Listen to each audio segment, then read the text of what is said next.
Okay, thanks everyone for joining us today for another seminar of our philosophy and psychiatry debate and discussion.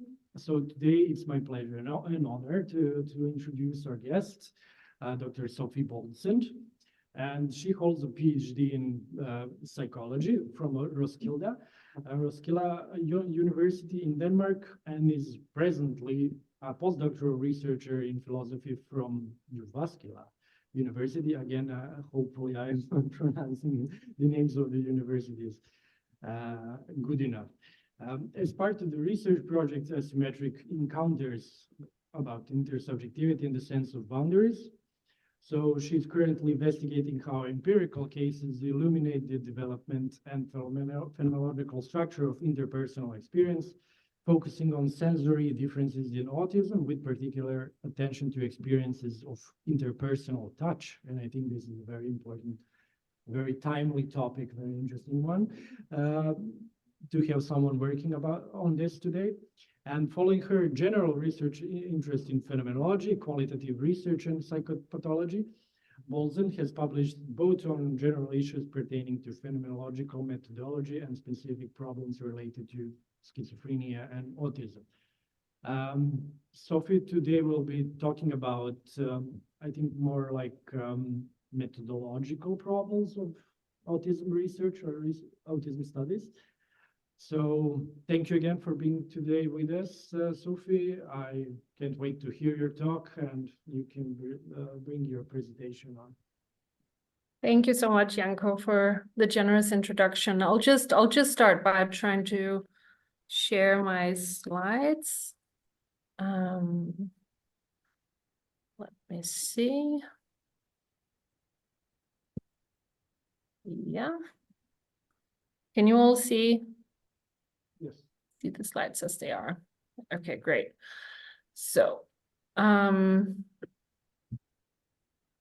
yeah, so again, thank you so much for the introduction, Janko, and also for inviting me to this seminar. I've really enjoyed following some of the presentations online, so I feel really privileged to be included in this series, and also really happy that so many important issues in philosophy and psychiatry are being raised.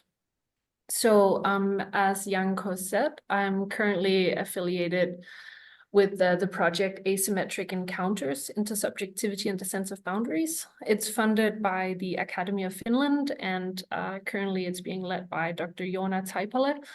So the project in general, just to say a few words, we try to work at the intersection between philosophy and psychology, and from various perspectives, we're trying to deal with the sense of boundaries between self and other in interpersonal encounters.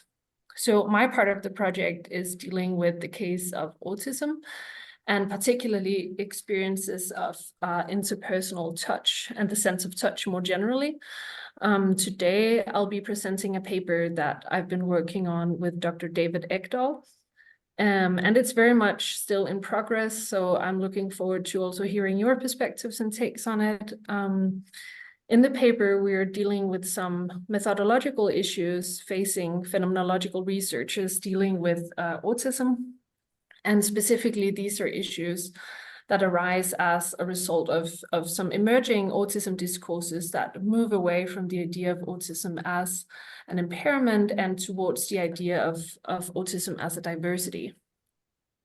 So that's kind of the overall framework. So I'll be presenting this paper where David Ekdahl and I discuss what phenomenological researchers may learn from a concept that's recently been gaining ground in autism studies, and that's the concept of the double empathy problem. So I'll say much more about this concept in a while, but the main idea is that the breakdowns of social understanding that typically occur between autistic persons and non-autistic persons, they're due to a mismatch between different ways of experiencing and navigating social spaces, rather than an impairment on the part of the autistic person. So in the first part of the presentation, I'll just describe the background of our paper, including a brief introduction to autism and the concept of the double empathy problem.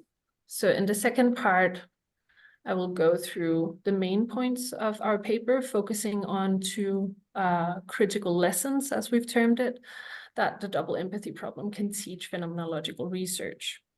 So here I'll argue that first, phenomenological research ought to treat autistic experiences as intact, that is, unimpaired expressions of subjectivity and intersubjectivity. And then second, that autistic experiences ought to be allowed to feed back into and shape phenomenology as a conceptual framework. So a background concern that emerges from this discussion is also this kind of broader issue of how phenomenology may learn from dealing with the case of autism. Phenomenology has, for many years now, been applied as a methodological and a conceptual framework for studying autism. But so in that way, it's been proposed that autism studies can learn from phenomenology, but little attention has been granted this kind of reverse relation of how phenomenology as a conceptual framework should adapt when faced with autistic experiences that sometimes also resist and challenge classical phenomenological analyses. So as the last part of my talk, I want to discuss this issue a little bit further through some empirical examples from my doctoral research that's focused on autistic intersubjectivity. And here I'll propose that autistic experiences of social connectedness, they invite us to nuance and broaden also some phenomenological ideas about intersubjectivity and intercorporality. So that's the program for today, and I'm very much hoping that I'll be able to go through it in time. So yeah, starting with the first part of the presentation, where I'll very briefly introduce what autism is and also the concept of the double empathy problem. Okay, so first of all, I've put the phrase autistic intersubjectivity in the title of my talk. But given that autism is widely understood as a social deficit, that phrase may initially sound like somewhat a contradiction of terms. So diagnostically, autism is characterized by deficits in both the ability to initiate and sustain social interaction and communication, and a range of restricted and inflexible patterns of behavior and interests. So since the beginning of autism research, a lot of weight has been granted the social dimension of autism. So autistic persons are often described as withdrawn from others, as socially disinterested, disconnected from the social world, and even solipsistic. And this idea could be termed the disconnection narrative. And it's something that really continues to drive both research on autism as well as public discourse, everyday understanding, also popular media representation. So really like a much pervasive idea. And this idea of autism as a form of social disconnection has crystallized, I think, most clearly with the mind blindness hypothesis, according to which autistic persons, they fail to develop the cognitive ability to rationally infer the minds of others. This is also termed theory of mind. And from this perspective, social understanding is understood as a higher order cognitive operation, where we develop a theory of the other's mind by applying mental state concepts based on the behavior that we observe. And so it's hypothesis that autistic persons lack this cognitive function altogether, leaving them mind blind or basically solipsistic from a cognitive point of view. So from this kind of perspective, the idea of an autistic form of intersubjectivity may indeed seem contradictory. But during the past decade, there's another understanding of autism that's emerged, and this is one that contradicts and reacts quite forcefully to this idea of autism as a social impairment. So the double empathy problem was coined by Dr. Damien Milton, who is a sociologist and an autism researcher who's himself diagnosed with autism. Around a decade ago, he coined this phrase to argue that social understanding can't be reduced to the capabilities of any one party in an interaction, So social interaction and understanding is a two-way street, as he argues it, that depends on the degree of reciprocity and the degree of salience between interacting individuals. So empathy is not an individual capability. It's a double problem, as he terms it.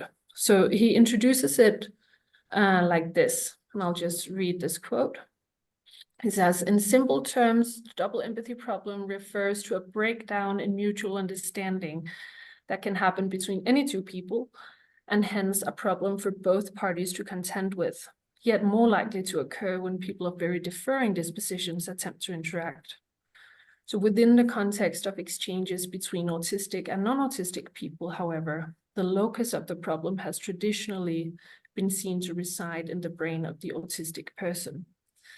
This results in autism being primarily framed in terms of a social communication disorder rather than interaction between autistic and non-autistic people as a primarily mutual and interpersonal issue.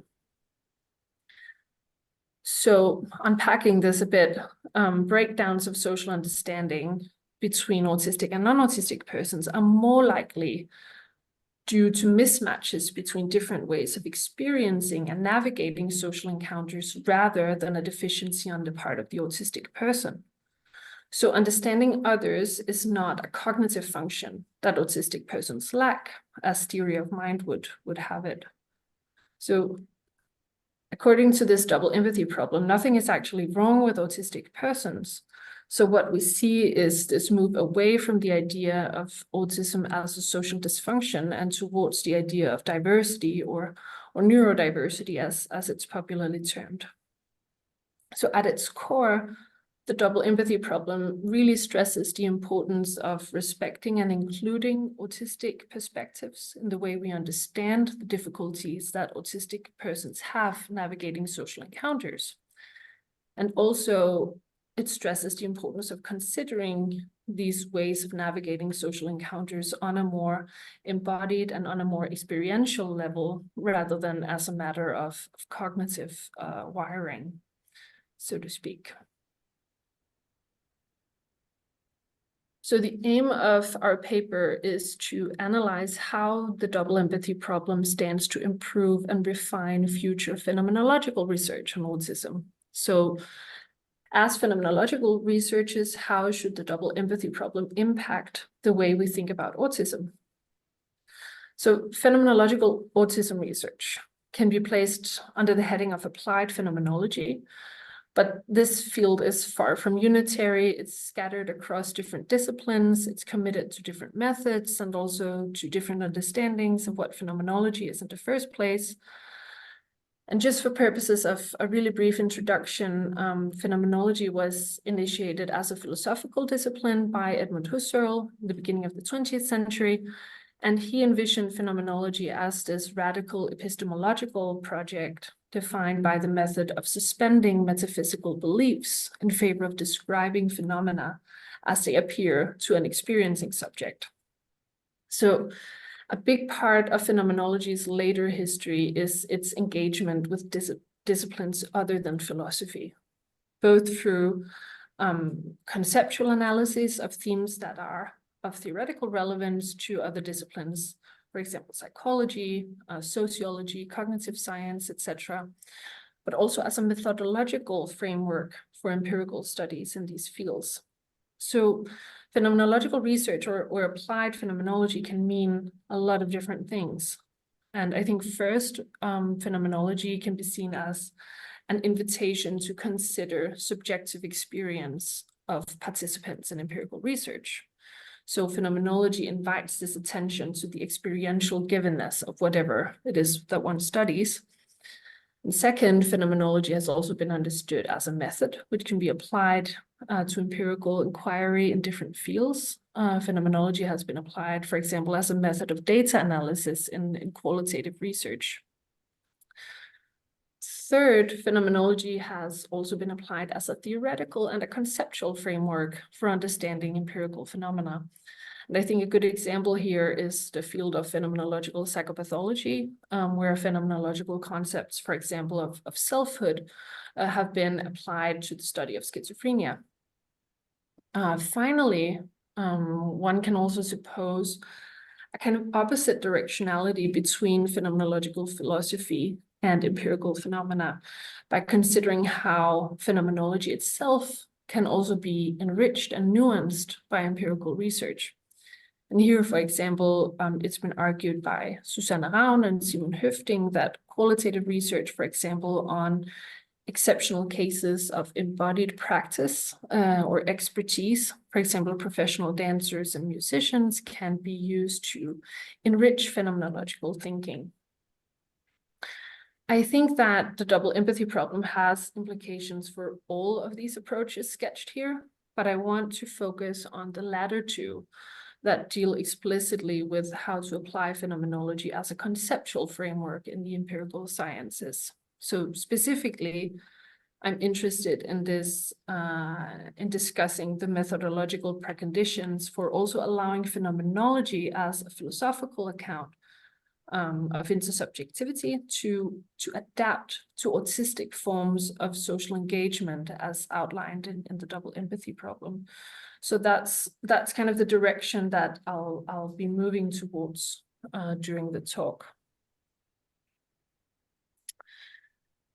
Okay, moving on to the second part of the talk, where I'll discuss what David Ekdahl and I have termed these two critical lessons for phenomenological researchers. So starting with lesson 1, which we've termed autistic experience and phenomenological justice. So I'll come back to this idea of phenomenological justice in a moment, but our basic idea is that the double empathy problem invites a different way of considering autistic experience than what phenomenological autism researchers have typically practiced. But I'll get more precise on that in a moment. But as I mentioned earlier, the double empathy thesis arose as this critical response to the theory of mind account of autism. And the theory of mind account proposed that autistic persons, they lack access to the mental states of others. An important aspect of some theory of mind accounts is that access to our own mental states relies on the same cognitive mechanism as our access to others' mental states.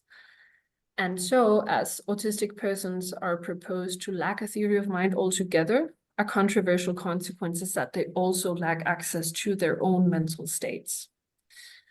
So it's been argued that such an account constructs autistic persons as unreliable knowers of their own experiences, which of course renders it completely futile to consult subjective reports of autistic persons to gain any knowledge of autism whatsoever. So a consequence of theory of mind is that autistic persons and autistic perspectives specifically are ignored and also excluded in autism research and autism practice. But as we enter the phenomenological tradition, which has really prided itself on being a method that gives priority to experience, we would think that such an approach would be a really well-suited starting point for engaging more fully with autistic experience. And as a matter of fact, autism has often played the role of this case in point for phenomenological critiques of theory of mind. So I want to just take a look at how phenomenological scholars have understood autism during the past decades. So from the perspective of phenomenology, it's been argued that the defining feature of autism is not this impaired ability to represent the mental states of others, as theory of mind says, but rather autism is a disturbance on the pre-reflective level of subjective and intersubjective experience.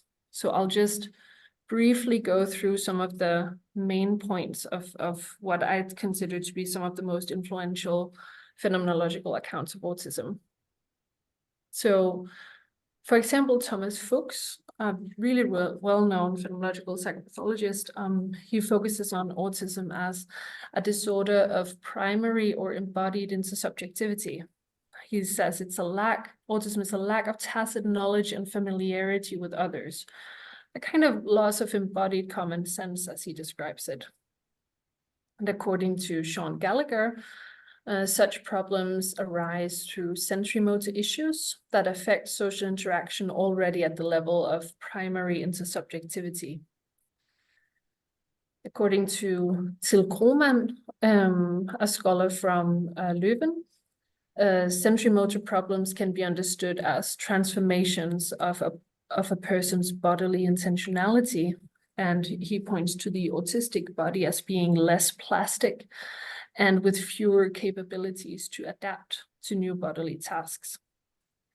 I think a well-known account is also proposed by Dan Sahavi and Joseph Panas, and they focus on disturbances on the level of embodiment, and they link them to autistic difficulties with social understanding. So in their view, autism is characterized by a lack of an immediate, pre-reflective or implicit understanding of the meaning of social interaction. In somewhat the same vein, Valeria Bizzari, who's also in Leuven, she argues that autism is a disturbance on the level of intercorporality and interaffectivity, and this renders autistic persons unable to feel complex social emotions. And similarly, this is the last example, Kathleen Haney, she proposes in a much more radical manner that autistic persons are unable to engage in empathic acts of consciousness, and consequently they are trapped in a solipsistic world of mere things, quote unquote. So what to make of all of these accounts? It's, as it seems, phenomenological scholars have dealt with autistic experiences and autistic subjectivity as their central object of study, as the double empathy also proposes. But they do so while remaining situated in a psychopathological framework that's committed to exploring the nature of autistic disturbances. In the words of Valeria Bizzari, the ultimate aim of such phenomenological analysis is to understand, and I quote, where the impairment exactly lies. So I know this is a bit of a controversial point, but as I see it, one of the main differences between these phenomenological accounts of autism and the prevalent theory of mind framework is this exact question of where the impairment lies. Does it lie on a higher order cognitive level, or does it lie on the level of embodied primary intersubjectivity? So in other words, I think the assumption of pathology really remains even in phenomenological research. And there is a danger, I think, of leaving this disconnection, the disconnection narrative standing and leaving it unquestioned. So while subjectivity and embodiment are being taken seriously as frames for understanding autism, there's still a need to critically rethink phenomenological approaches to autism in a way that takes the concept of diversity as a basis. So as the double empathy problem also suggests, there is a risk of these deficit-driven accounts of autism to miss out on the ways that autistic persons actually do experience and actually do navigate social settings, albeit in qualitatively different ways. And in my view, I think many phenomenological accounts fall prey to the same risk.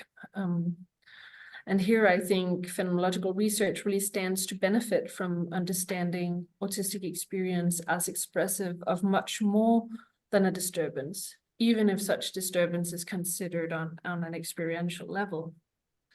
So the first lesson that David and I are proposing is that we need to grant autistic persons phenomenological justice, as we call it, by treating their experiences as intact and functional expressions of subjectivity and intersubjectivity.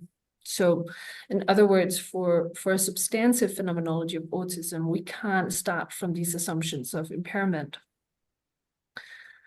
So in this way, the double empathy problem stands as a reminder to phenomenological research to cultivate an awareness, I think, of the ground from which one's conceptual investigations proceed. So we shouldn't only deal with autistic experiences, we also need to be aware of the assumptions that guide the way we approach these experiences. So that was the first lesson that we've been proposing. The second lesson follows the first one really closely, I think, and we've termed this a critical and neurodiversified phenomenology. And here our aim is to discuss how viewing autistic experiences in terms of diversity may also reflect back on phenomenology itself, understood as a conceptual framework for understanding intersubjectivity. So one of the perhaps more controversial points in our paper is that if we fail to afford phenomenological justice to autistic persons, we're also relinquishing phenomenology's own stated ambition of accounting for subjectivity per se. So that's to say, if we start out from assumptions of pathology or assumptions of deficiency, we risk treating autistic experiences as already distinct or separate from normal subjectivity, so to speak, rather than adding phenomenological nuance and phenomenological complexity to the overall picture. So a consequence of this is that we risk placing the phenomenological framework on a pedestal and in also a very insulated position when it comes to dealing with empirical cases.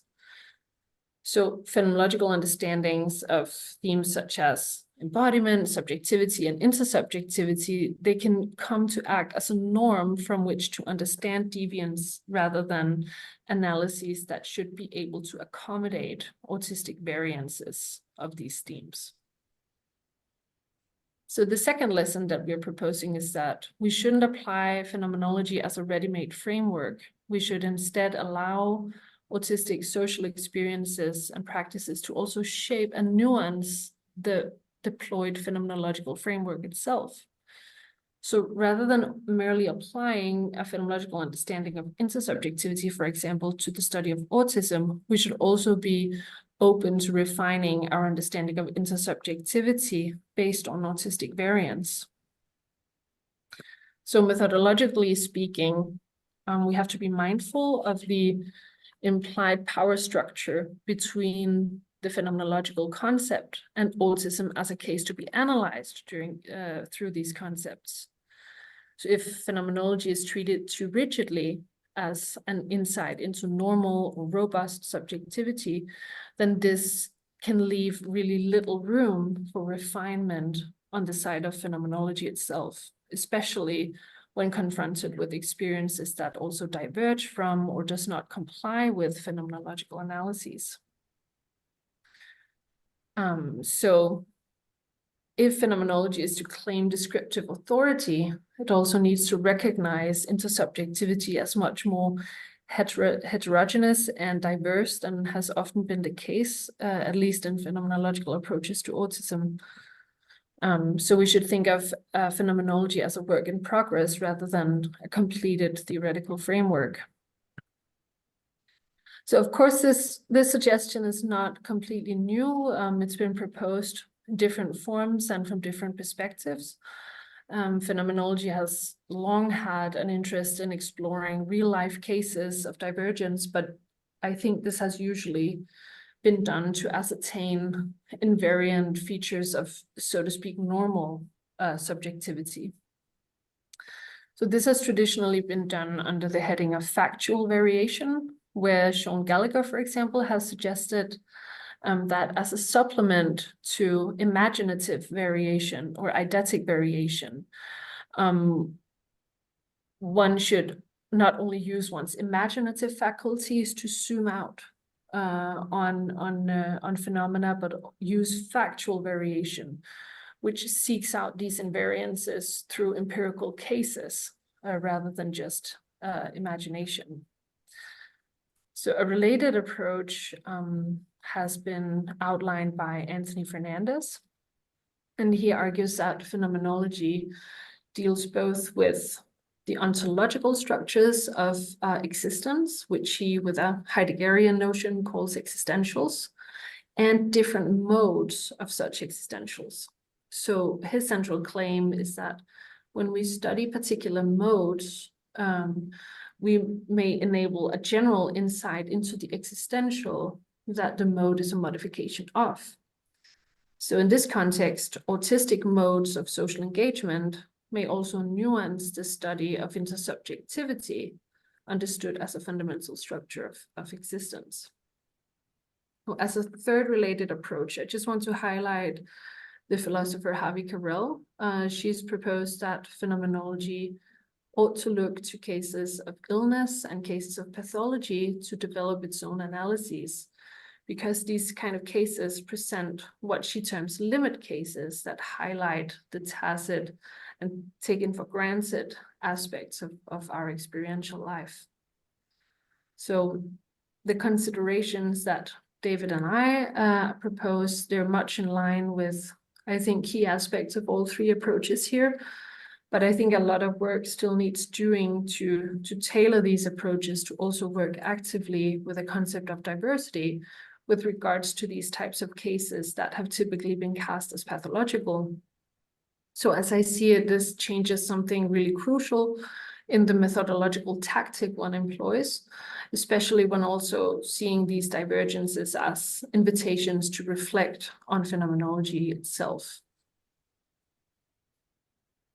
Okay. So instead of going even more into these methodological reflections, I'd rather present some empirical examples that illustrate how I'm proposing to think about autism phenomenologically. And here I'm drawing on some previous work that dates back a bit longer. So I'll also diverge somewhat from the analyses that David Ekdahl and I have been working on. And the material I'll present is drawn primarily from a paper published in Philosophy, Psychiatry, and Psychology in 2022.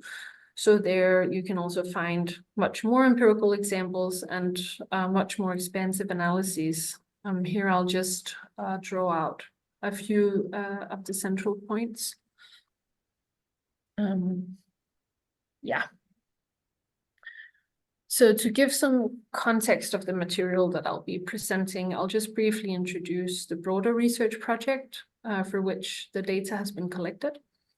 So the aim of the project was to understand better how autistic persons experience social encounters and how they establish and maintain a sense of social connectedness.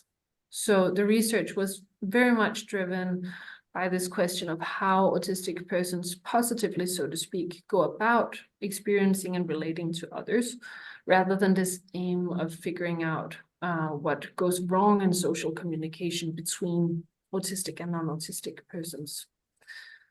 The empirical study was conducted in the context of activity-based social groups for adolescents and young adults with autism. So these groups were hosted by an autism center located in Denmark and offered as part of the Danish municipal system as a social service for autistic youth that struggled with loneliness and also with managing everyday life. The study was qualitative, and data collection consisted of both participant observation and phenomenological interviews. So participant observation lasted 18 months and was carried out in 2 social groups that all in all comprised roughly 20 to 25 participants in the age group 15 to 27. And so these participants were all youth with an autism diagnosis. Most were relatively high functioning, quote unquote, at least on a verbal and on a cognitive level, but they still struggle significantly with managing everyday life, and most also had additional psychiatric issues like ADHD and OCD. And these groups took the form of a kind of youth club where the participants, they would all come in the late afternoon, they would hang out together, play board games, watch movies, cook dinner, go on trips. And the idea was that they would connect over shared interests and learn from each other's difficulties and ways of handling their difficulties. So my observations in the autism groups, they were much focused on recording both the form and the content of the participants' social practices and the ways that the participants connected with each other. towards the end of the fieldwork, I also conducted an interview study with 11 of the group participants. And these interviews were focused on eliciting these really detailed descriptions of the participants' subjective experience of participating in social interactions, both in and outside of the autism groups. And the interviews revealed a really important and also overlooked role played by sensory differences in how autistic persons experience and how they deal with social encounters. And during the last decades, it's been increasingly acknowledged that autistic persons have a different way of experiencing and perceiving the world. So autistic persons, they may feel pain from bright lights. They may need headphones to block out noise. They may react really strongly to certain textures of food or textures of clothing, or be really fascinated with different sensory impressions, such as, for example, the sight of running water. They may need firm pressure instead of gentle touch. And these differences have really called attention to the fact that autistic persons experience and interact with the world differently on a very basic sensory motor level. And as autistic persons usually describe it, these differences cause a feeling of being really overwhelmed by the tactile, by the visual, or the auditory features of social situations and social encounters. And as a result of this, social interactions are often experienced as profoundly chaotic, as unpredictable, often also really threatening. So other persons, they come to appear not as someone inviting interaction and a sense of connectedness, but instead as invoking this really strong discomfort, anxiety, feeling of detachment from others, etc. So in the following, I'll present some examples from how the participants in my study described their experience of social interactions, and also some examples from some social practices that they found safer and much more aligned with how they experience and relate to the world around them. So I'll just jump straight to some of these examples. So this is a quote from Johanne, who's a 26-year-old woman with Asperger's syndrome. And she describes to me this family birthday party, and she's trying to find the words to describe her experience of being overwhelmed by the sound of voices and the sound of chatter around her. So I'll just read. I'll just read aloud what she says. It's like a constant blanket of sound that just keeps coming at you until you're totally disoriented. You can't really get away. And it's like a sea that it's just everywhere and you can't get away. I don't know if the sounds in a way are more penetrating, as if they're reaching a deeper layer of the psyche, or that they don't just pass by. So I can get so distant and almost isolated from what happens around me because I just shut down. I withdraw more into myself, stopping any interactions with others, or just shut down. Then I notice the sounds less, but I also notice less of what's going on around me.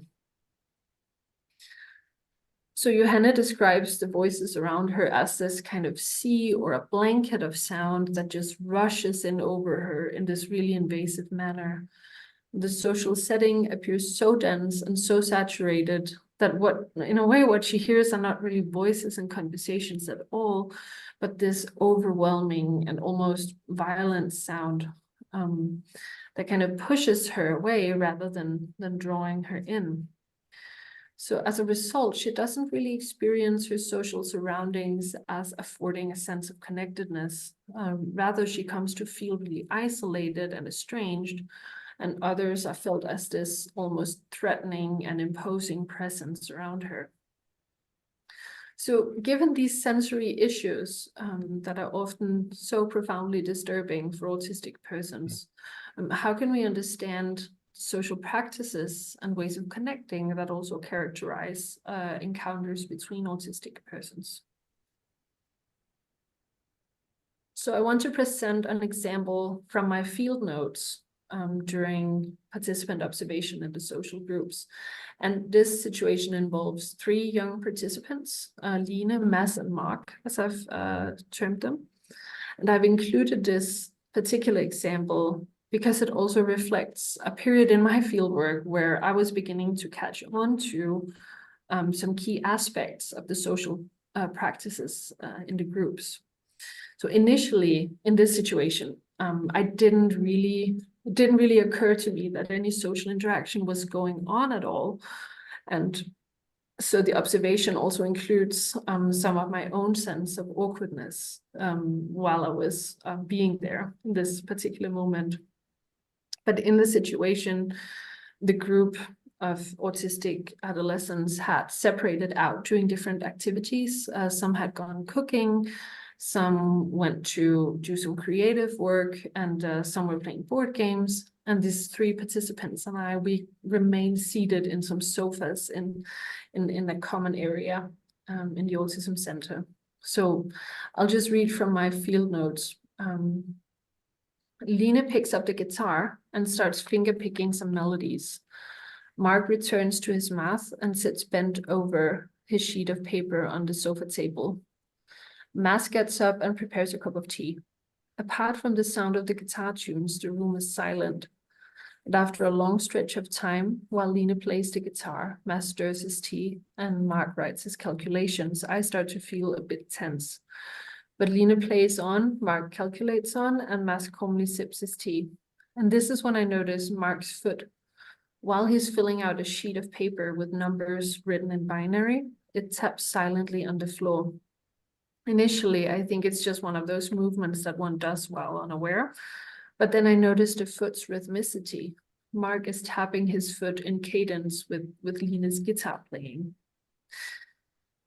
So in this situation, I feel quite awkward, and I feel like suggesting more social to do than just sit there together doing separate things. After all, I was there in the autism group to observe social activities. So when I noticed Mark's foot that follows the rhythm of Line's guitar play, I'm getting more curious about the social dimension of these apparently asocial activities. And specifically, this example gave me a hint about the role of objects and the role of material engagement in facilitating a sense of connectedness or a sense of togetherness between the autistic participants. So here there's the shared rhythm between Line's and Mark's bodily movements, the foot tapping and the playing. The guitar, as I see it, is what unites each of their bodily expressions. So they relate to each other in a non-verbal and on a bodily level through the guitar tunes. They're not directed toward each other, and their communication may not be typical, but I would argue that it's there nonetheless. So in this next and also final example, I'm trying to explore more directly the role of material engagement in facilitating social interaction. So in this situation, I'm observing 2 participants, Hannah and Mads, and they're playing this board game of Othello. And to me, it shows something important about the way objects, such as board games, the way that they may mediate alternative forms of social connectedness that I think are typical of what could be termed an autistic intersubjectivity. So I'll just read again from the field notes. It says, one of the small cafe tables in the periphery of the common room is occupied by Hannah and Mads. Between them sits a board game filled with black and white circular pieces. They both lean over the table, looking intently at the board between them and taking turns moving the pieces around. The only sound from the table is the soft clacking of the little black and white plastic pieces as they're being set down, moved, turned, or tossed aside. Neither Hannah nor Mads speak a word. 10 minutes, perhaps more, pass by as their arms successively move across the table, briefly pausing over different positions on the board, hovering hesitantly, diving down to make a move, and finally withdrawing again to make room for the other person's arm already waiting at the opposite side of the table. So the board game, as I see it, constitutes this really concrete material environment. We have the geography of the board, we have the sound and the feel of the black and white pieces, and we have also the time and the place of the players' turns and the players' movements. And this environment mediates and interweaves the bodily movements of the participants. And to me, this example shows how some really basic features of social interactions, for example, coordination and timing, can be mediated by engagement with things rather than the direct interchange of gestures, eye contact, touch, etc., which we often take to be the basis of social understanding. So coming back to the role of sensory differences in autism, bodily interaction with things can often work as a way to create a kind of sensory anchor in an overwhelming sensory environment. So specifically, tactile engagement is a strategy that's often used here. So the tactile feel of the board game pieces, it could also be the clacking sounds when you move them, and the more delimited visual environment of the board. They do just that, create this kind of sensory anchor. So in this way, it's the interaction with things that mediates bodily attunement rather than dealing directly with the sensory features of the other's body. For example, by listening to the voice of the other, by engaging in eye contact, by mirroring one's bodily gestures and expressions. So the calibration or the synchronization between the player's movements are achieved through the framework of the board and its pieces. So with a Merleau-Pontian term, we could say that their intercorporal dialogue is guided by the material setting that they're each engaged with. So just summing up from these empirical examples, and I apologize for going through these points quite fast, of not taking the time to argue them very much in depth, but I've tried to point out that in autism, shared material practices play an important social role by facilitating a sense of bodily connectedness through mediating these social processes, for example, coordination, rhythm, timing. So ultimately, in my view, I think this suggests a highly material and a highly sensorially based form of intersubjectivity that may be unique to autism. So I've been trying to describe and understand the qualitatively different ways that autistic persons experience and connect with others. And importantly, as I understand it, recognizing these forms of social connectedness requires that one sets aside the more preconceived notions of autistic impairment. That's what David Ekdahl and I was arguing under lesson 1. Then there is, of course, also the question of how the phenomenological framework itself can be nuanced and how it can be refined based on these ideas. And here, I think my analyses are a bit more tentative. But if we look at the most dominant view of intersubjectivity and phenomenology, it's a broadly shared assumption that social understanding relies on this direct experience of the other's body. So indeed, corporality is at the very core of a phenomenology of intersubjectivity, at least as proposed by Husserl and Merleau-Ponty. So by experiencing the other's body as expressive, and by responding to that expressivity through one's own embodiment, Merleau-Ponty describes how social understanding is made possible by this pre-reflective coupling between interacting bodies by what he terms intercorporality.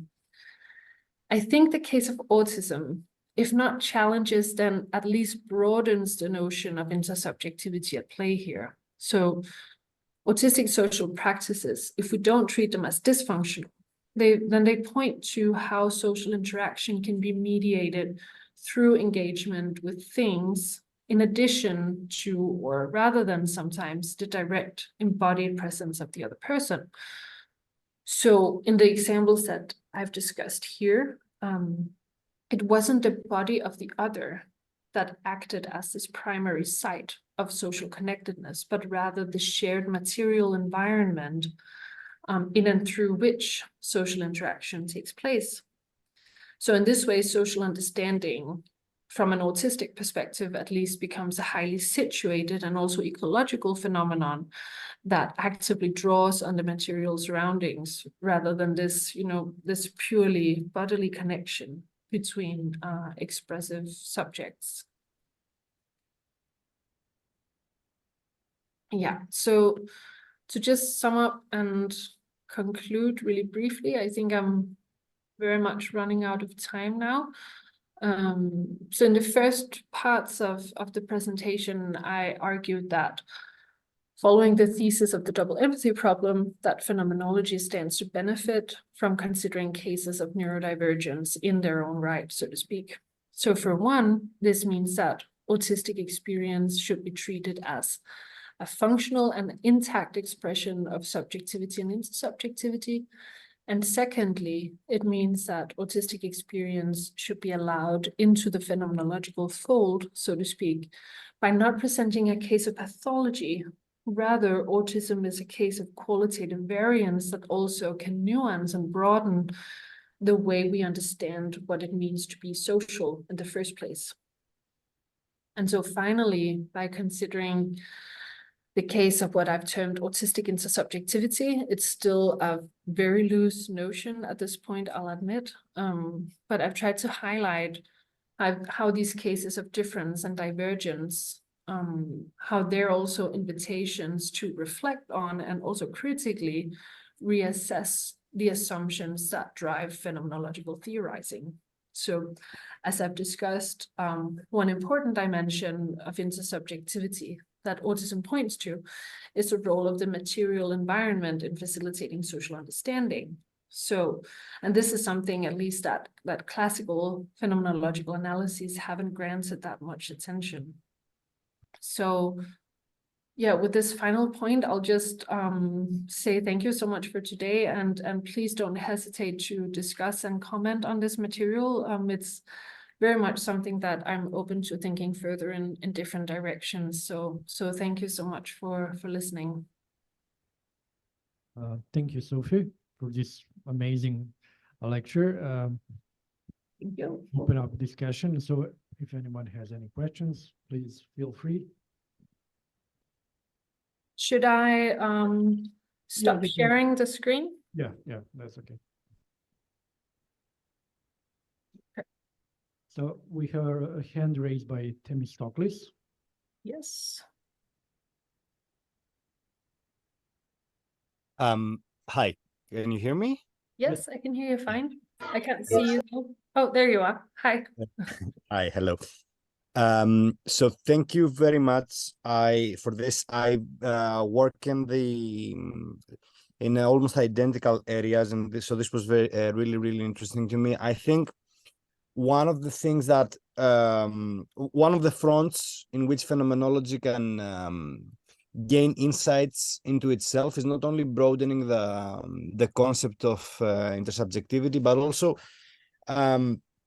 looking at how it regarding how it understands itself, looking at, for example, the extent to which the epoche is indeed achievable, like suspending all sorts of metaphysical and evaluative beliefs and going into this phenomenological analysis as Husserl once fantasized. And I think that if that was indeed the case, if that was indeed achievable to the extent that Husserl fantasized, what you have been saying today would have been entirely unnecessary, because supposedly what phenomenology does, autistic phenomenology does by the original fantasy, is to describe autistic experience. Metaphysical and evaluative judgments don't come into it at all, but of course they do. And I think this is a case that beautifully brings it out, that there's a whole lot of conceptual packaging going into what we understand as a functional social interaction, which of course then phenomenology integrates in its analysis. So And yeah, continue. sorry, and just a very quick one that I think that working in this field, I think the most interesting thing would be how phenomenology could be militated in mental health interventions, especially phenomenology of the kind that you do, because there's a rampant mental health crisis going on related to autism. And I think it's a very, very crucial next step to take, how all of these insights can actually be integrated in interventions that fail autistic people miserably as it stands. Yeah. I think those are two really good points. I kind of both I'm a little bit both I'm provoked, but I'm also inclined to agree with your point that if the epoche was achievable, then everything I've been saying is unnecessary, right? But I think you may be right, actually. But I guess my point would be that the epoche needs help in some way, right? Because, the epoche also relies on the individual phenomenologist's ability to set aside these different, both metaphysical, of course, but also common sense understandings. And so in that sense, the epoche also relies on individual capabilities, right? In some sense. And I think we are very much also not trapped, but we think from our own forms of experience, right? And I guess that's kind of to consider such a radically different way of experiencing that autistic persons also display. I think there's something to be said that our imaginative capabilities are limited. So we also need other persons, and we need empirical cases such as of autism to kind of push the boundaries of how we can think about experience and subjectivity in the first place. And I guess that's also one of Sean Gallagher's points with this factual variation, is that our imaginative capabilities are limited. So we need to be kind of probed from other perspectives in order to push phenomenological thinking. So in that sense, the epoche is perhaps not something that can be achieved as one individual person, if you get what I mean. Yeah, so I guess it's also kind of a reflection on how to open up phenomenological methods to become also more intersubjective in the first place. And with regards to mental health interventions, I think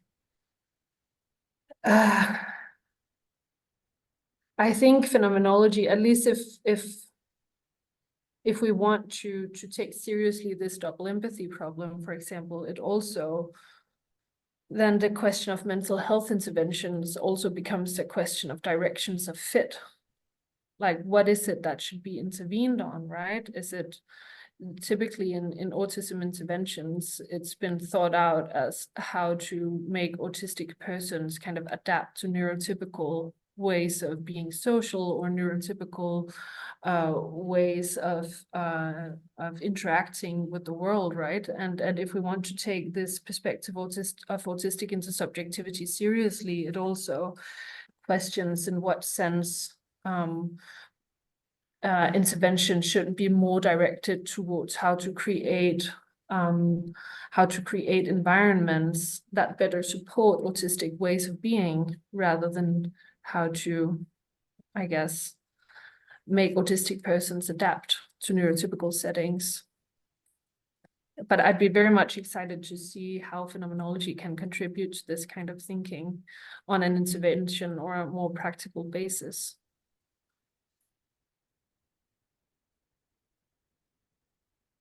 I hope that was an answer. Also, I'm very interested in hearing on what it is that you're working with, since you're saying that it's almost identical fields.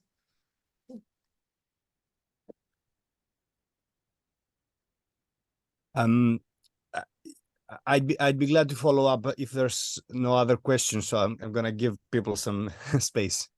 Of course. No, you can go on. We have no questions for now. I don't see any raised hands, so you can. Yeah. So two things. One is that I thought of that while you were speaking, that what you're doing can perhaps be conceptualized as instructions on how to better achieve the epoche, or how to put more into parentheses, though I do think that the epoche is radically unachievable. But that's not the most interesting thing for me here. The second thing is regarding interventions. I do very much agree with what you said, but I also think that it's indicative of a how to put it, kind of shortcoming of the field of neurodivergence in general. There is this kind of general direction of, yeah, autistic people shouldn't be forced to comply to neurotypical standards. The directions of it should be taken into considerations. Autistic experience should factor in interventions, etc., etc. And then nobody quite has yet, philosopher or psychologist, told us how. And it's not that I can how in particular, how in specific, beyond general orientations. And I think that's a fascinating topic to work in. I put out an article with a colleague, Gert-Jan Vanaken. He's also at Leuven. It's in Frontiers in Psychology, like as of August this year. We are exploring this, a sort of like first attempt, but I think it's where things should go regarding phenomenology and autism. One of the sectors, at least. Definitely. And I guess also the real difficulties arise when we try to think about these issues on a more practical, on a more concrete level that goes beyond, these programmatic statements of that just saying that, oh, autistic person should be forced to adapt and blah, blah, blah. But figuring out how to do that on a concrete level is much more difficult. So and it's probably not a philosophical specialty either to think in these directions, right? So I guess I would say that it also then requires more interdisciplinary collaboration between phenomenologists and phenomenological philosophers and people actually working with these issues on a more concrete level. But I think just the idea also of including autistic persons better in philosophical research as well, and in phenomenological approaches to autism, is something that could start also building those bridges, because I guess one of my points is also that just working with autistic experience doesn't mean including autistic perspectives. In a sense, autistic experience can also be studied as something, as an object out there, right? And I think that approach has been much predominant in phenomenological psychology, or phenomenological psychopathology, sorry, and kind of working more together with autistic persons and how we come to understand what autism is I think a big step of the way. Yeah. And I'd be very much interested in reading the paper that you're describing. Okay, thank you for your question and the discussion. Do we have any other questions online?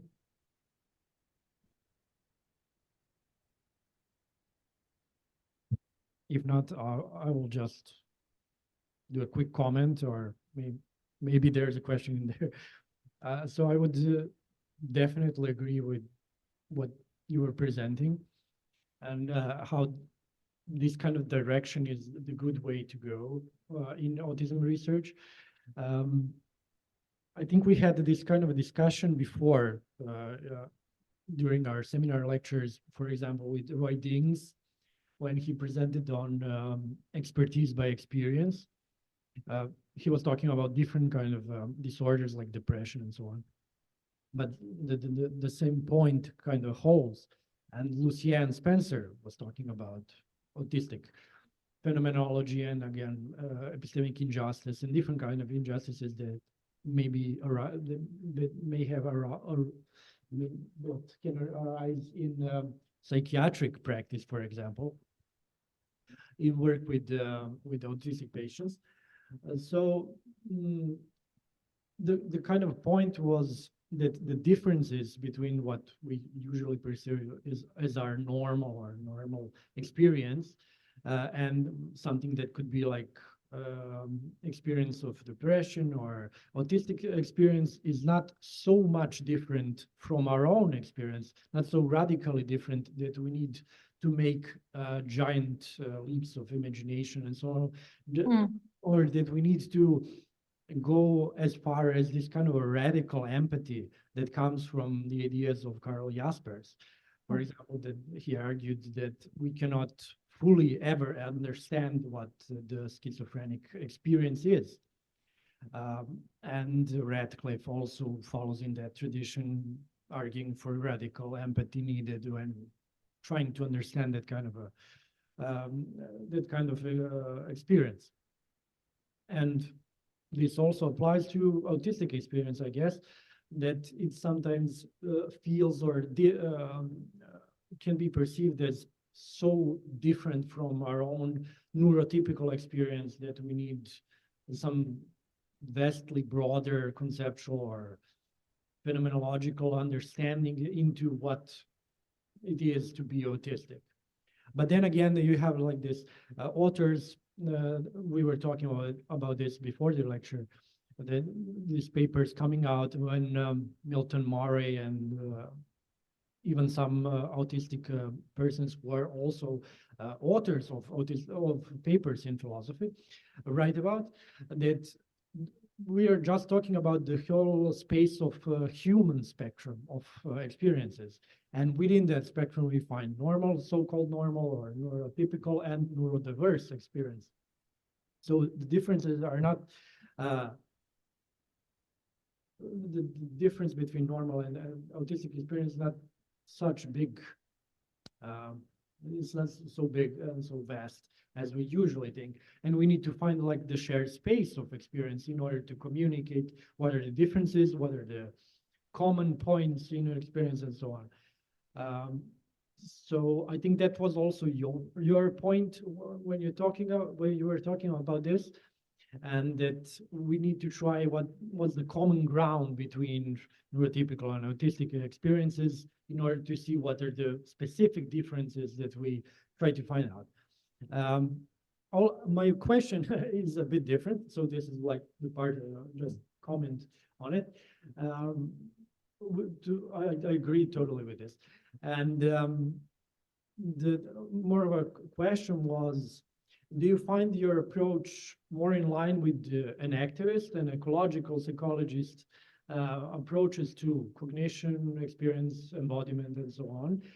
Because you're talking about material intersubjectivity now in autistic experience.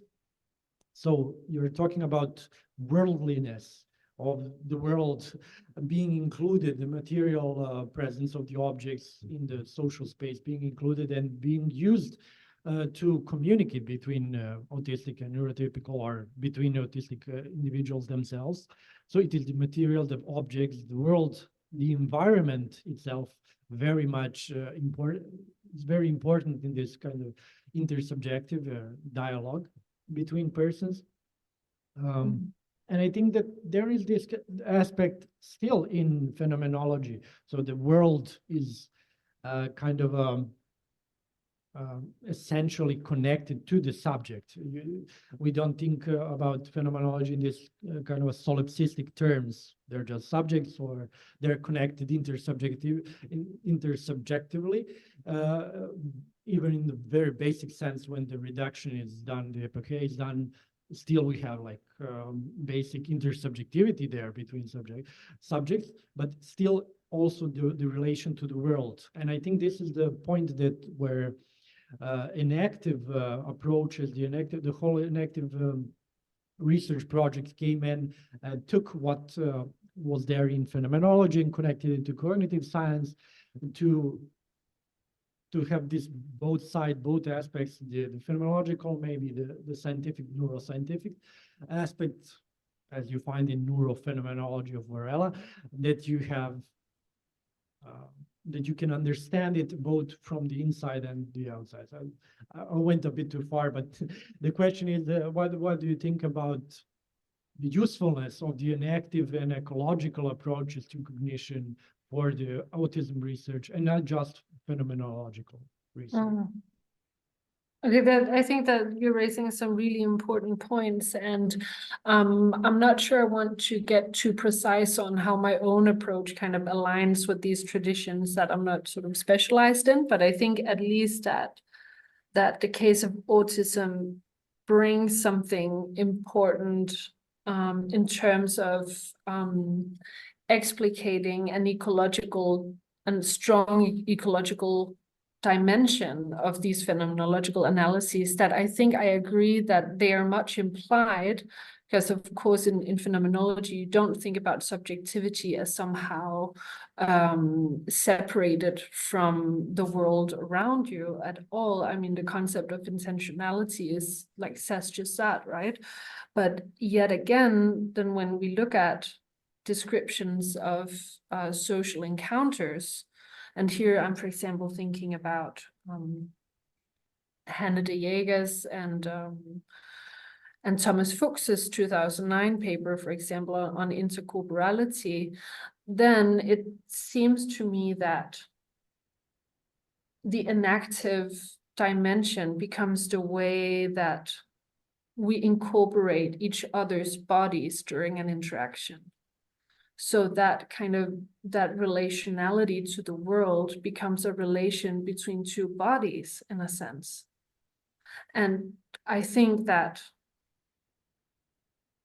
for kind of a proper account of these issues, we need to think about how each of us are also drawing on our material surroundings in forming those interaction dynamics that inactivism deals with, right? So, and of course, I'm not an expert on this. I know you know much more about ecological approaches and the concept of affordances and so on.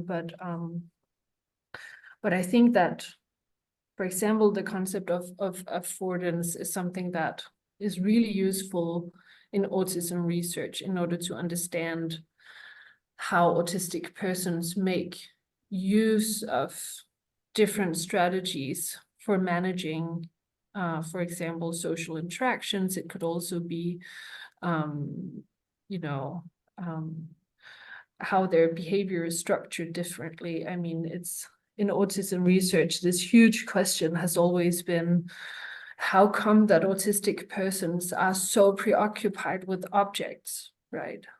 And it's been this question already, like, I mean, autism research is 80 years now, right? And there's always been this dichotomy between understanding the difficulties interacting with other people and then the preoccupation with objects on the other side. And I think the concept of affordances might, you know, kind of bring this dichotomy back together again, in the sense that the way autistic persons use objects actually can afford them different opportunities for interacting with the world, different opportunities for sensing themselves as whole bodily beings, different social opportunities, as I've argued here.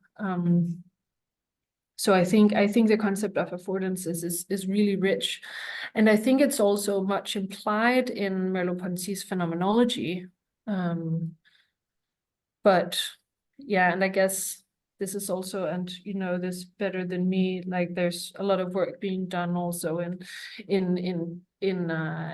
elucidating the concept of affordances phenomenologically also, right? Yes. So I think there is a lot of good space for dialogue between different conceptual traditions here also. Yeah. And with regards to your general comment, I think you point to a really important tension between understanding this shared space of experience, or this common ground between autistic experiences and neurotypical experiences. But I think there's also something like we need to be careful to also respect the difference between autistic and non-autistic persons. I think for autistic persons, at least, some of the worst comments are like, oh, well, everyone's a little autistic, aren't they? Right. So there's also a lot of people really insisting on some deep, profound differences. And I think that's a really tricky issue to approach phenomenologically. Like, how do we think about these differences in a way that doesn't kind of collapse neurotypical and autistic experiences, and kind of still makes autism understandable, right?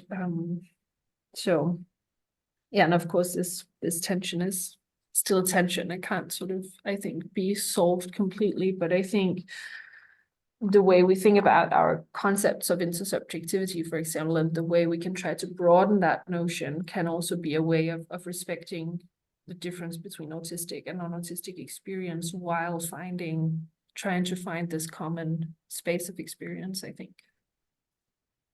Thank you. Yes, I think you're right.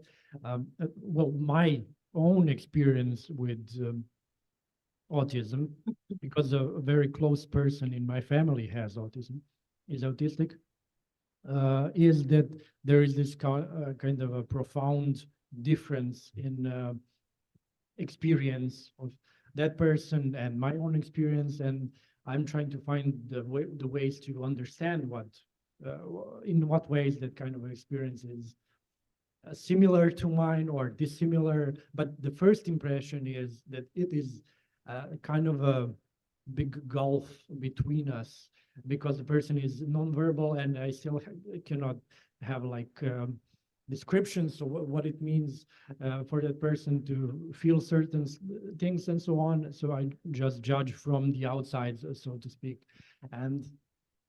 But this kind of a perspective that we can eventually find a common ground or a common shared experience is something that I think is worth striving towards, or even in this kind of a theoretical terms, just trying to understand what it means.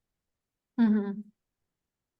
In regards to the relation of your account of intersubjectivity and autistic intersubjectivity and active approaches, I think it's very much in line. And you should, I don't know if you know this paper, there are at least a couple of papers by Fuchs where he talks about ecological psychopathology specifically. So this is kind of going a bit away from an activism, but into this whole area of connecting phenomenology and ecological psychology in terms of affordances. Again, Roy Dings has a lot of great papers on how to defend this kind of relevance of affordances in phenomenology, because it has been attacked by certain phenomenologists as not a very useful concept in general, but I think it is, especially when it comes to psychopathology and understanding of, and especially when it comes to understanding autism, I think. That because from the very beginnings, from the very first cases being described by Connor, it is always been about this kind of a relation towards objects when it comes especially to autistic children, and the arranging of the ecological niche in more modern terms around the space of such persons. So I think it's very useful to look at it from those embodied and active and especially ecological perspectives. Yeah, there's kind of a sense in autism that autistic persons are extremely good at creating creating a world around them in which they can feel more safe or more protected. And this whole project of understanding the logic of those worlds, those autistic worlds, like how is it that those toys become lined up? Like what is it that what is it about these systems that makes so much sense for autistic persons? And I think that that's a question that might be really good to approach from that perspective of a niche construction that you also mentioned. So yeah, so there's a lot more research to be done, and I'll have to look into that ecological psychopathology. I guess it must be related to Sanneke de Haan's inactive psychiatry as well. Yes, I Yeah. think this was like a bit of a different project for Thomas Fuchs. He didn't go into detail of working out that kind of project when it comes to ecological psychopathology. And it's just two papers, one in 2007, one in 2019, I think. And it's not something that he worked out in more detail in the book, for example, The Ecology of the Brain. But I think it's a way to understand this kind of relationship with the world. It's very, it's essentially inactive. So there's no kind of, I think there is a close connection between inactive and ecological approaches, because it takes the world seriously, the environment and how it influences the subject itself, the self, the formation of the self, of different kinds of self-consciousness and awareness. So I think it's in line generally with inactivist approaches, yes. But there's not a lot of work. So you have Joel Kruger's work is usually this kind of affordance-based framework understanding of autism. I'd be very curious also to hear like what notion of pathology is kind of adopted in this ecological psychopathology, but I can study that on my own time. Okay. Thank you. We have another like comment or question. I'm not sure in the chat. I will just read it by Marais. He says, I think that it is an interesting question about how to account for autistic individuals in therapeutic individuals, especially since there isn't a clear how to approach answer to the question. Though I do think that the problem is that autism is still being explored and expanded concerning its causes, presentations, and experiences. This problem makes it hard to have a clear resolution at this point in time, so at least in my mind, it is still a work in progress endeavor. So it's a question, which is something Sofie explored in the lecture, if I understood correctly. Therapeutic interventions, he said. Okay. I'm just looking at the question. Yeah, well, I guess, I mean, autism and therapy and therapeutic intervention has always been somewhat of an open question, right? Because it's been recognized for many years that autism can't be cured in that sense. So what's the purpose even of therapy, right? And I guess that, so I don't know for sure, but my impression is that, and perhaps you know more about this, Carl, but that psychoeducation is something that is being used as a primary strategy of working therapeutically with autistic persons. So teaching autistic persons about autism basically would be the purpose of psychoeducation, right? And I think in that sense, it becomes really important the way we think about what autism is. How should we teach autistic persons about what autism is if we don't listen to autistic persons' own experiences of autism, right? So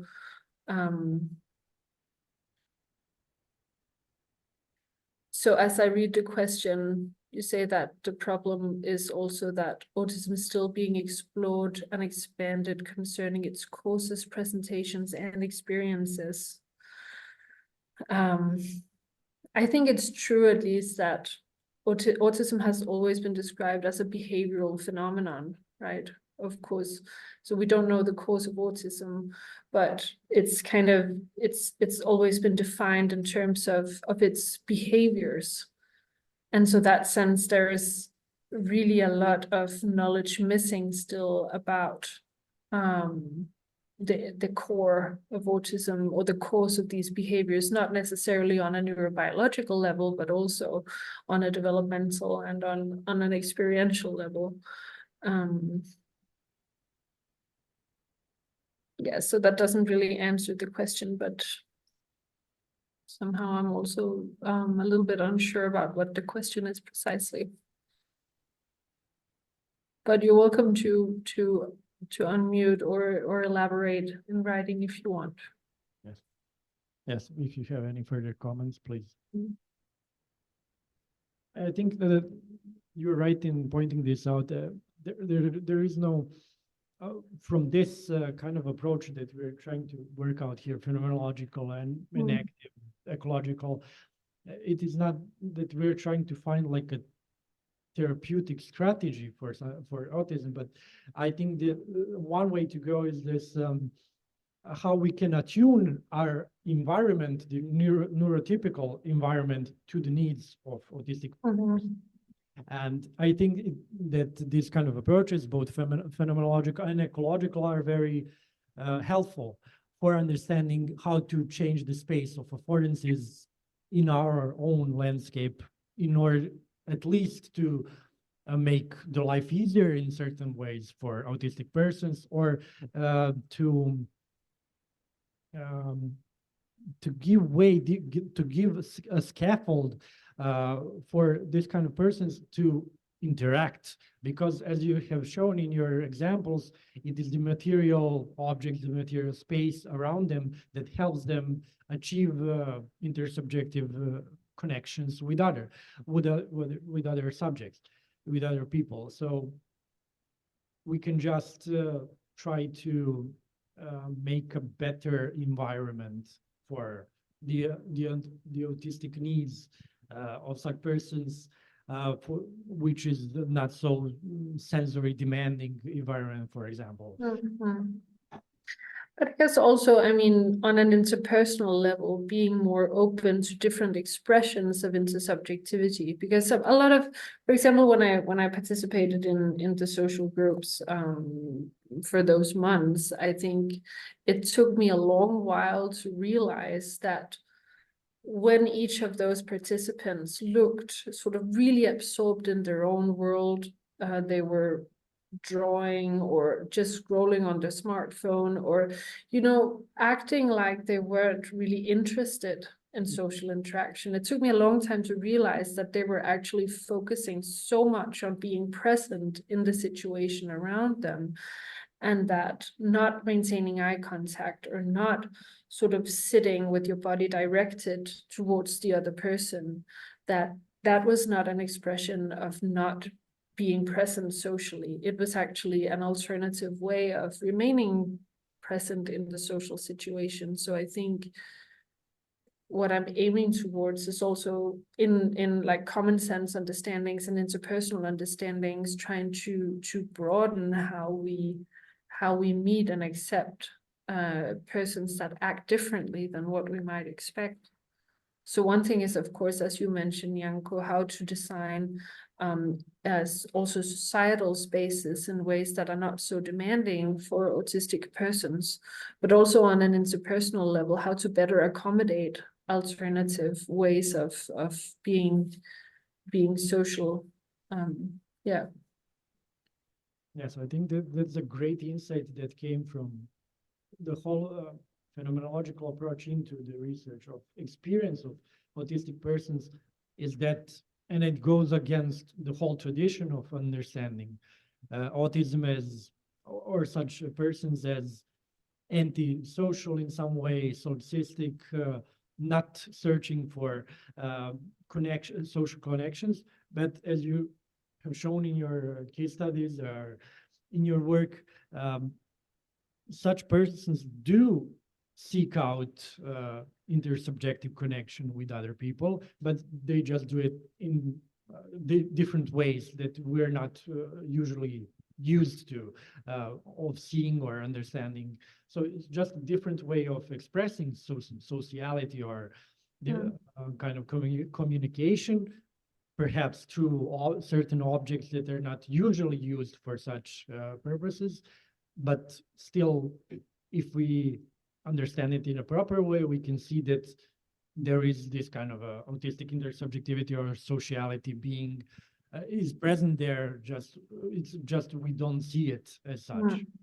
Yeah. But open enough to see it in that way. Sure. Okay. Do we have any more questions or comments? If not, well, okay, we have another point by Themistocles. Just very quickly, I won't tire you. I think that you're right in saying that developing a therapeutic program is not the primary object of a phenomenological program. For sure, it's a philosophical approach. But the number one complaint raised on behalf of the neurodiversity movement is that interventions for autism do not take into account the autistic experience.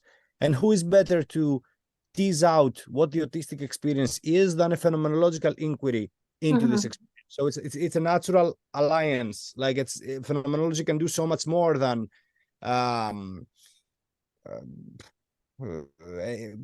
academically tease out that experience and call for an adjustment of the environment, I think. I totally agree. And I would just love to see how to develop kind of more phenomenologically attuned practices in that sense, because I think it's very true that phenomenology has been so preoccupied with description and preoccupied with understanding that it's also overshadowed kind of what the ability of these approaches to also change practices and be more social and perhaps politically engaged. And I guess it's also something that might be changing with all of the focus on critical phenomenology of a phenomenological practice that's at least more societally engaged and more aimed towards how to change different practices or how to point out inequalities. So in that sense, the classical phenomenological analyses are also taking new directions that might be more aimed toward practical intervention. I don't know if you would agree, but I think you're right in pointing out that it's an obvious alliance, right? If we want autism practice to better accommodate autistic experiences, then we need phenomenological descriptions of those experiences in order to improve practice. Yeah. So just my agreements. Okay, thank you. And thank you for sharing the link in the chat to the article.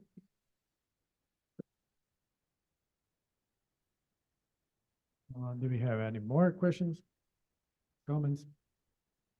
If not, okay, I will thank Sofie Boldsen for being our guest today on the seminar. Thank you again for a fascinating lecture and presentation, and I think a great discussion that we have here. For clearing up some points for me, specifically that I found very interesting in your previous work. I hope that you will be our guest again and that you will follow our seminar and share some of your future work with us. Yeah, thank you so much, Janko. It's been a great pleasure to participate today, and I look very much forward to all that's to come in the new year. I'll definitely be following. Thank you. Okay, see you everyone. Bye. Bye.